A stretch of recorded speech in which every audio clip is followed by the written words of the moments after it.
जब नारायण से करते हैं, शुरू में जो चीज है अंत में भी वही दिखाई पड़ता है।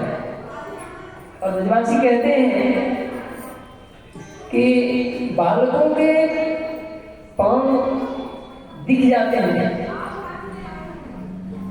पता पड़ जाता है कि आगे क्या होने वाला है। कहने का भाव इतना ही मात्र है कि भगवान शिव और दक्ष प्रजापति में कुछ बात का अनुबंध हो गया। संबंध को कई तरह से जानने का प्रयास किया गया है। केवल यही नहीं है कि हम किसी के साथ प्रेम पूर्ण बर्ताव करें, वही संबंध है। संबंध झगड़ा के में भी होता है। आप देखिए ससुर और दामाद के बीच में झगड़ा हुआ, मात्र इतना ही बात है कि सब लोग जिन दक्ष प्रजापति का सम्मान किए, ये दक्ष प्रजापति चाहते हैं कि हमारे दामाद होकर के शिव जी ने क्यों हमको सम्मान नहीं किया, खड़े नहीं हुए। कारण तो ये था कि शिव जी भगवत लीला में इतने अनुरक्त हैं तो ध्यान नहीं रहा कि वे खड़े हुए। और जो व्यक्ति शिव जी से आशा करे कि वो खड़े होंगे तो क्या होगा,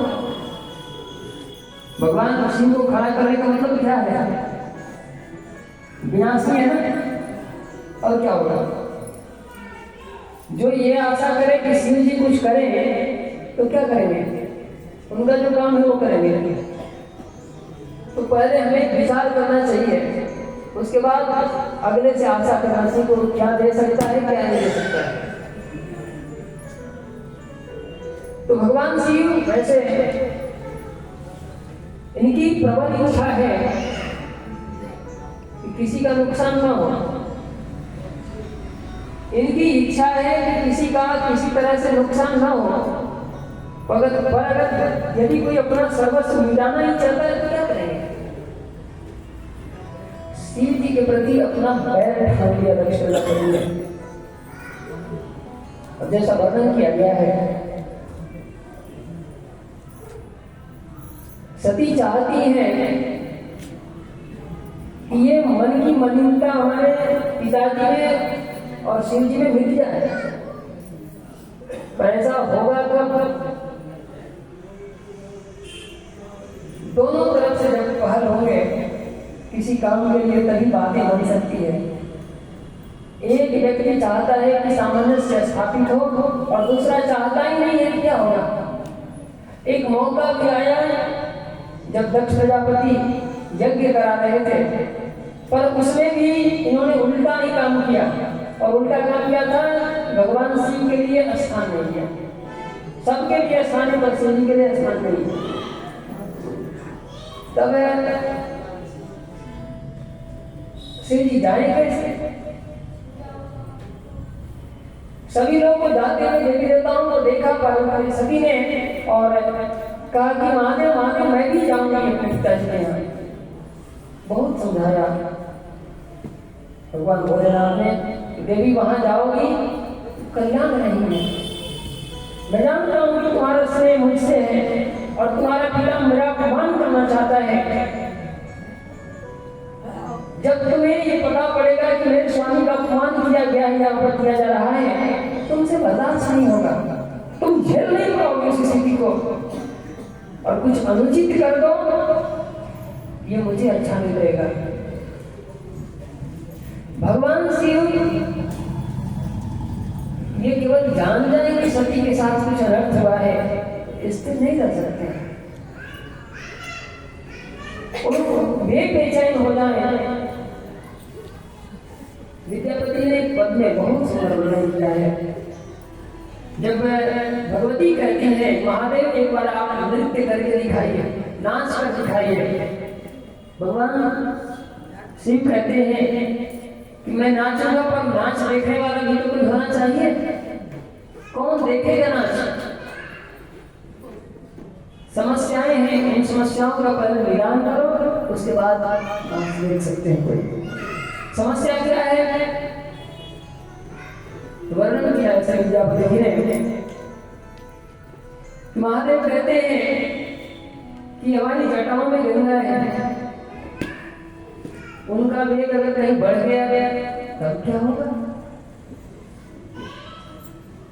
मेरे अगर बाघंबर की छाला जिसको मैं धारण करता हूं, उस पर मेरे मस्तक पर जो अमृत स्वरूप है शशि,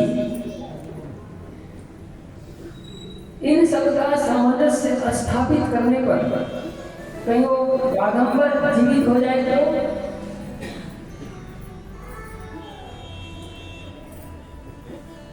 और नहीं तो देवी मेरे तृतीय नेत्र अगर खुल गए तब क्या होगा? किसी भी तरह से हमको शांत रहने में ही भलाई है। भगवान जी नहीं चाहते कि इस प्रकार से कोई ऐसा कार्यकलाप बने। तो भगवती को समझाया, कोई देखने वाला नहीं बचेगा। तो भगवती ने माना, ठीक है, जब आप कह रहे हो तो मानती। भगवती चली गई पिताजी के यहाँ। वहां जाकर के क्या देखा कि उनकी बहनें हैं और भी परिवार के सदस्य हैं। किसी ने उनके तरफ देखा तक नहीं, बात करने की छोड़े, उनसे अपना मुंह मोड़ करके रहना चाहती है सब। तो भगवती ने सोचा था पता नहीं इनके मन में क्या चल रहा है, और यज्ञ के स्थल पर जब गई तो वहां क्या देखा कि भगवान शिव के लिए कहीं स्थान नहीं है। मन में विचार किया कि जिस शरीर को हमारे पिता ने उत्पन्न किया है, उनसे निर्मित ये शरीर अब नहीं रहना चाहिए। इस शरीर को मैं त्यागूंगी। अब शंकर पूर्वज उन्होंने कहा गया कि सती मरत हरिशन वर्मा का जन्म जन्म शिव पर अनुरागा। चाहती क्या है भगवान से कि आप मुझे वरदान दें, मैं जब जब जन्म ग्रहण करूं तब तक भगवान शिव के चरणों में हमारी प्रीति हो, अनुराग हो। इसीलिए सप्तर्षियों ने जो कहा था, महादेव अवगुण भवन विष्णु सकल धाम, जही कर मन क्रम जाहि संकाहि ताहि संकाम। जिसका मन जिसके साथ रखता है ना, उसको उसी से काम है। आप अपने सकल धाम को अपने पास रखिए, हमें महादेव चाहिए। बंधुओं, जब भगवतीय क्षेत्र में जब कोई जीव काम करता है ना, तो उसके जीवन की धारा अलग रहती है। विद्यापति जी के जीवन में भी कुछ ऐसी घटनाएं हैं। एक बार महादेव उनके यहाँ नौकर बनकर काम करते हैं, उगना के रूप में। कई महीने तक उनके घर में काम किया। शर्त आते समय ही लगाई थी कि मैं भोजन करूं या आपके घर का काम करूं। आपके घर से मुझे वेतन नहीं चाहिए, पर मुझे किसी के द्वारा अपमानित होना पड़े ये भी मुझे बर्दाश्त है, मुझे अच्छा नहीं लगेगा। बाद में इनके घर में निवास करते हुए उस नौकर को जब विद्यापति ने अनुभव किया तो देखा कि ये साक्षात भगवान शिव ही उतना के रूप में हमारे घर में रह रहे हैं। शर्त लगा ली महादेव ने कि आप जब तक मैं अपने घर में रहूंगा तब तक इस बात को आप किसी से खोलेंगे नहीं। मैं भगवान शिव इस घर में नौकर के रूप में रह रहा हूं, ये बात आप किसी से बताएंगे नहीं। विद्यापति जी ने स्वीकार किया था, हमें भरी थी कि हम ये बताऊंगा नहीं। एक दिन आप कहीं बाहर गए, घर लौटने में देर रही, तब तक उनकी पत्नी प्रतीक्षा कर रही थी। घर के काम धाम को निपटाई। जिस समय ये घर में प्रवेश किए पूना लोकधारी भगवान शिव, उस समय वो बटलोई में कुछ मिट्टी और गोबर कुछ कपड़े लेकर के उसमें और आंगन लिप रही थी, पोत रही थी। उसी समय इनका घर में प्रवेश हुआ और कई बातें बोली हो, केवल खाते हो, घर का कोई काम धंधा में तुम्हारा मन नहीं लगता, कुछ करते नहीं हो, ऐसे हमारा घर कैसे चलेगा। कई तरह की बातें बोलते बोलते उसका खोपड़ी गर्म हुआ और उसने उसी कपड़े को उठा कर दिया, उगना के मुख पर मारा। जैसे पूरा शरीर उनका मिट्टी और गोबर से लथपथ हो गया, उसी समय प्रवेश हुआ विद्यापति जी का। विद्यापति जी ने जब देखा कि हमारे महादेव के साथ ये क्या दुराचार कर रही है मेरी पत्नी, उन्होंने कहा कि अरे देवी तूने ये क्या किया, जानती भी है कि ये कौन है, ये कौन हमारे पीछे रह रहा है, इसके विषय में तुम्हें पता नहीं है, ये साक्षात महादेव है। इतने ही कहने थे महादेव वहां से अंदर ही हो गए। विद्यापति जी कुछ चिंता बढ़ी और विद्यापति जी ने पद भी गाया है, उगना रे कोई लगता ही है, ढूंढा खोजा किसी ने देखा मेरे उगना को, भैया आप जानते हो मेरे उगना को कहाँ गया, आप सबको पता है श्री कृष्ण के अनेकानेक पदों को जिन्होंने रचना किया है, महाप्रभु गौरांग जिनकी रचनाओं को सुना करते थे, जिनके पदों को गाया करते थे, ऐसा शास्त्र वर्णन किया गया है। वे विद्यापति जी उगना रे गए गए, तू कहाँ गया, कोई तो बताओ, तू कहाँ मिलेगा। और ये विरह को क्या व्यापार लगातार कई महीनों तक ढूंढते रहे, घूमते रहे, पर अब कहीं प्राप्त हुए गुनाहों को।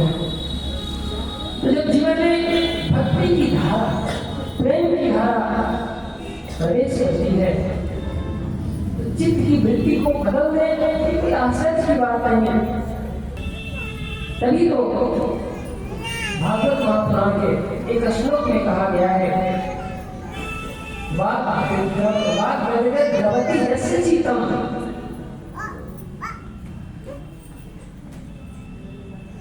कभी तो हंसता है, किसी क्षण रोता है, विलज उद्गारति नृत्यति च। इतना ही नहीं, भगवान स्वयं कहते हैं भैया ऐसा मदभक्ति युक्त को भी भुवनम प्रणामी, तो भक्त पूरे संसार को पवित्र करता है।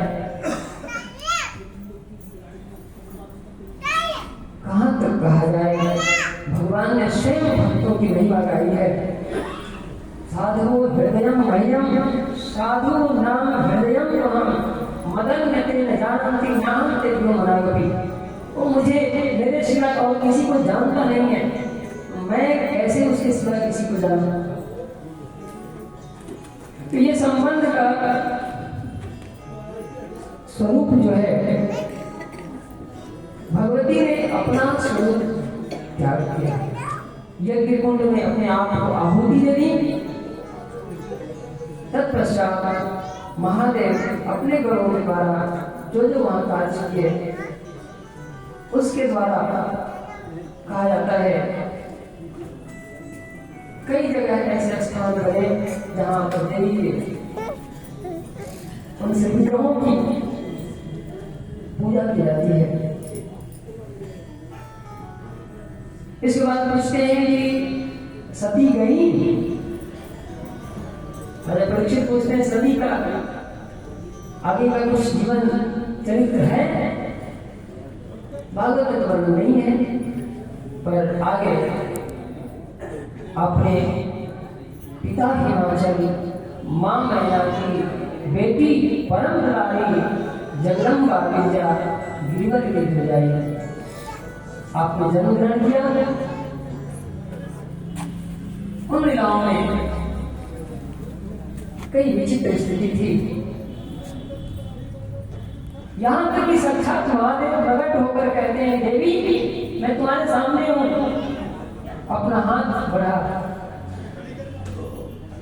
भगवती ने कहा, पार्वती ने कहा मेरे प्रीतम मुझे पता है कि आप सच्चा भगवान शिवलिंग की उपासना करने को यहाँ बैठे हैं, पर हम भारतीय लोग ऐसे नहीं हैं। चाहे जब जिसके मन में जिसको आगे अपने हाथ सौंप दें, जब हमारे पिता उनके द्वारा जब हमारे हाथ को आपके हाथों में सौंपा जाएगा, तो इस प्रणाली के द्वारा आपको हम स्वीकार करेंगे। हम ऐसे मन चले लोग नहीं हैं। अपनी संस्कृति, अपने संस्कार हमें हमारे जीवन में सुरक्षा प्रदान करते हैं, उन्हें कभी भूलने का प्रयास नहीं करना चाहिए। छोटा छोटा हमारी गलती बड़े बड़े नुकसान कर सकते हैं। आगे सुखदेव गोस्वामी ने कई लीलाओं का वर्णन किया है, पर मैं संक्षिप्त में एक लीला का, एक घटना का वर्णन करता हूँ। किस प्रकार से जिस व्यक्ति ने अपने पिता के आदेश को मान करके, उन्होंने तो उपदेश दिया था सभी प्रजा के लिए, भगवान ऋषभदेव ने सभी प्रजा के लिए उपदेश दिया था कि हमें तपस्या के द्वारा अपने आप को ठीक करना है, शुद्ध करना है। तपो दिव्यम पुत्र गाय शंकर शुद्धे यस्मान ब्रह्म सौख्यम करोतम, ये उपदेश दिया। कई उपदेश हैं उसमें, परंतु उपदेश काम किया सबसे बड़े ज्येष्ठ और श्रेष्ठ पुत्र महाराज भरत के। 9 लोग योगेश्वर बन गए, 85 लोग लंकानी ब्राह्मण हुए, परंतु महाराज भरत अपने जवान पत्नी बच्चों को त्याग करके, मरवत त्याग करके और चल दिए वहां से। प्रयाग आश्रम में गए या गंडकी नदी के तट पर गए, वहां जाकर भगवान को भक्ति करा। हरे कृष्णा कृष्णा कृष्णा हरे हरे, हरे राम राम हरे। इनकी स्थिति क्या थी? कहते हैं कि जब भगवान शालिग्राम को अपने हाथों में लेकर नहलाते हैं, तो नहलाते नहलाते उनके मन में विचित्र भाव उत्पन्न होते हैं। मैं केसरिया रंग से अपने ठाकुर को अभिषेक करा रहा हूँ, अगर उसके बाद मानसिक सेवा करते हुए ही कई कई घंटे निकल जाते हैं, उनके नेत्र से अश्रु प्रवाहित हो रहे हैं, बस धारा चल रही है वाणी से, अगर उनके नामों को रट रहे हैं, उसी में लगे रहे, घंटों निकल गए। इस दशा को प्राप्त होने के बाद तो प्रभुपाद जी अन्य साधना कहते हैं, at the end of death, मृत्यु के समय तक हमें सचेत रहना चाहिए। हमारा मन कभी भी धोखा नहीं सकता है। हम चाहे भले तो हो, पर हमारा मन हमारा साथ देने वाला नहीं है। इसलिए किसी ने कहा है, भगवान जी रिश्वत खाई है, यही केवल यही दुबैया है, या फिर दिवा देगा हमको, या फिर ये पानी लगा देगा। भगवान ने स्वयं भगवद्गीता में कहा है, अर्जुन आत्मे विरात्मनम बंधु आत्मे रिपु आत्मा, या तो हम स्वयं अपना मित्र है या फिर अपना शत्रु भी है। जब अपने लिए कुछ काम करते हैं तो लोग की चिंता करते हैं, तब हम अपने मित्र हैं, और जब इस लोक की चिंता में फंसे रह करके अपना सर्वस्व बनाते हैं तो अपने दुश्मन हैं, मित्र नहीं हो सकते। कहने का आशय ये है कि राजर्षि भरत इस दशा को प्राप्त हुए हैं, पर उनका मन एक दिन जगा दे गया। किस बात के लिए? ऐसा नहीं कि कोई उनका मन विचलित हो गया, कहीं कुछ और हो गया, स्वभाव बस, हमारे स्वरूप, हमारे स्वभाव। कई बार कहते कहते ये बात भी निकल पड़ती है, जो व्यक्ति दूसरे का मदद करता है ना, प्राय वह ठोकर खाता रहता है। कैसे कहा जाए, जीवन में ये विसंगतियां आती रहती हैं। बंधुओं, राजा रहे हैं, राजा अगर समागत के गुण न रखे तो राजा किस काम का, और वही गुण उनके जीवन को डुबाने के लिए पर्याप्त है। चाहिए तो था कि जब रक्षा कर लिए उस छोटे से बच्चे को जिसने छलांग लगाई थी, मैं पार कर जाऊंगी, बच्चे को बचा दूंगी, भयभीत होकर के प्यासी थी, उसने तो प्राण त्याग दिया, परंतु उसका बालक, उसका बच्चा उस नदी में गिर पड़ा। और उसी की रक्षा करने के लिए जब ये भरत जी तैयार हुए, उसको निकाला, बाहर जब आया तो बाहर लाने के बाद कोई विचार करने लगी थी इसकी रक्षा कैसे होगी, उसको खिलाएंगे कैसे, उसको रखेंगे कैसे। राजा के स्वाभाविक पड़ेंगे, इसमें तो कोई दोष है नहीं, पर ये गुण जो है उनके जीवन में बढ़ते बढ़ते कहते कि आसक्ति के रूप में परिणत हो गया। आसक्ति का मतलब कभी भी जो एंट्री मार सके, कभी भी आ सके, उसके लिए कोई रास्ता बताने की जरूरत नहीं है, कहीं से भी हो, हमारे मन में बैठ बना ले। और वो आई क्या, जड़ भरत जी को बेचैन कर दिया उस हरिण के द्वारा। जब ये देखा गया थोड़ा सा उसको ज्ञान हुई, चलने फिरने लगा और आश्रम में कुछ ही दूर पे जाता उन्हें चिंता हो जाती है। जब वो मंत्र का जप करते तो उस समय आकर के अपने सिंहों से उनके शरीर को खुजाता रहता था, कब आकर के पास ही बैठ जाता, उन्हें ध्यान नहीं रहता, कभी आकर उनकी गोद में अपना सिर करके सो जाता। बंधुओं, ये क्या कम है भरत जी के उस मन को अपने तरफ खींचने की। कैसे कहा जाए कि दोष है, परंतु ये दोष श्री कृष्ण को भुला दिया, बस यही दोष है। भगवान हम उनके जीवन से निकल गए, उनकी सेवा निकल गई, यही दोष है। अगर सेवा बनी रहे क्या करेंगे ये सब। तावत रागा पे असरे हैं, तावत काराग्रह यावत ब्रह्मांड निर्या यावत कृष्ण के जना। कृष्ण अगर बने रहे तो ये घर का बंधन भी क्या बिगाड़ देगा, राग इत्यादि मोह भी क्या बिगाड़ देंगे, इनसे कुछ बिगड़ने वाला नहीं है। पर श्री कृष्ण चले जाएं तो हमारा सब कुछ स्वाहा हो जाता है। इतनी शर्त है और कुछ नहीं। धर्मव्रत जी के जीवन में भगवान गायब हो गए।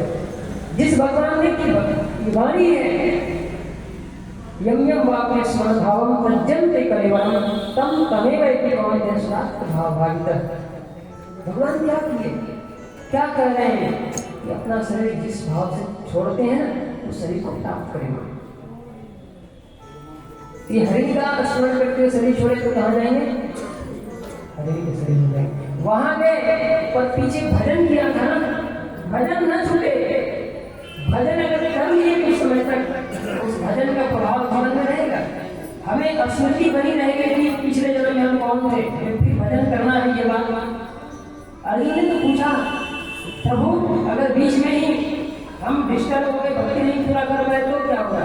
कहते हैं कि आप श्रीमंतों के घर में जन्म लोगे या ऐसे परिवार में जन्म ग्रहण करोगे जहां से भक्ति को शुरू कर सके। यही बात है, भगवदगीता में यही उत्तर देते हैं भगवान। तो वह व्यक्ति क्यों डरे जो भगवान का भजन कर रहा है, कोई कारण नहीं बनता डरने का। हाँ, उसकी जो स्वभाव है, उस स्वभाव का कारण अगर उसका कहीं से बदल भी हो जाएगा। हमें भजन करने की जरूरत है, इसकी जरूरत नहीं कि आगे का होगा, ये बाद में सोचा जाएगा। पहले हरे कृष्णा कृष्णा कृष्णा हरे हरे, हरे राम राम राम हरे। नेक्स्ट लाइफ उनका जो अगला जीवन हुआ वो जड़ भरत के रूप में। उस समय आपने विचार किया कि अब हमें संसार के कामों में नहीं लगना है, केवल और केवल भगवान का स्मरण करना है। उस समय 2-3 घटनाओं का जिक्र किया गया है। जब जड़ भरत जी को देवी के मंदिर में प्रस्तुत किया गया, देवी ने ये विचार किया कि मैं अपने स्वामी को क्या जवाब दूंगी। जड़ भरत जी की रक्षा की, उन्होंने उन समस्त लोगों को अपने दरबार से काट डाला। अंतिम विषय के रूप में वर्णन किया जा रहा है राजा रघुवर को उन्होंने शिक्षा दिया, जो जीवन में प्रारंभ से लेकर के कभी एक शब्द किसी से नहीं कहे थे, बल्कि यहाँ तक कहा था जब उनको खेतों पे रखवाली के लिए रखा गया, राम जी की चिड़िया, राम जी की खेत, चिड़िया भरत पे, या और भी कई बातें उनके जीवन की प्रसिद्ध हैं जो संत महात्माओं के द्वारा हम लोग सुनते रहते हैं। कहने का आशय है जब भरत जी भय से होकर के भी जब जरूरत पड़ी तो राजा रघुवर को उपदेश देते हैं। देशों के बीच में एक बात स्पष्ट है, ये कहते हैं कि हमारे जीवन में अगर कुछ चाहिए तो हमें किसी महापुरुष के चरण का रजत मस्तक पे धारण करना होगा या ब्रजरज धारण करना होगा। मुक्ति कहे गोपाल सो मेरी मुक्ति बता, भगवान से मुक्ति करती है कि हमारी मुक्ति कैसे होगी। ठाकुर जी कहते हैं ब्रजरज उड़ी मस्तक पड़े मुक्ति मुक्त हो जाएगा। कि ब्रजरज जब किसी के माथे पर पड़े और तो मुक्ति के माथे पर पड़ता है तो मुक्ति का भी मुक्ति हो जाता है। कहने का आशय ये है कि संत का, भगवत प्राप्त महापुरुष का जब कोई चरण का रज प्राप्त करता है उसके जीवन में परिवर्तन हो, इसमें क्या आश्चर्य की बात है। शास्त्र में कहा गया है भक्त पद जल, भक्त पद धूल और भक्त पद जल, भक्त भूख अवशेष महाबल। महापुरुष के चरण का जल, उनके चरणों का धूल और उनके खाए हुए ईंधन प्रसाद, शीत प्रसाद ऋषियों की भाषा में कहा जाता है। इनमें क्या है तो ये हमारे जीवन में वो दृष्टि देते हैं, वो दिखा देते हैं कि आगे क्या होने वाला है। आइए कीर्तन करते हैं हम लोग तत्पश्चात विश्राम की तरफ बढ़ेंगे। आरती प्रसाद के साथ आज की कथा का विश्राम हो जाएगी। कल से आगे सुनेंगे हम लोग। आगामी प्रोग्राम से प्रारंभ होगा। पंचम से और भी कई व्याख्यानों को, कई प्रसंगों को कहा जाएगा। तो केवल मैं निवेदन कर रहा हूँ, क्षमा चाहता हूँ आपसे कि हम लोग इन कम समयों में भागवत जी के कुछ प्रसंगों को मात्र संक्षिप्त करके रख रहे हैं ताकि हमारा मन भागवत जी में लगा रहे और इस क्रम से हम आगे भगवान की लीलाओं तक पहुँच सके और श्री भागवत जी को एक सांगोपांग स्वरूप अपने मन में चित्त में बैठ जाए। इतना ही प्रयास है। जो करते रहो और भजन भी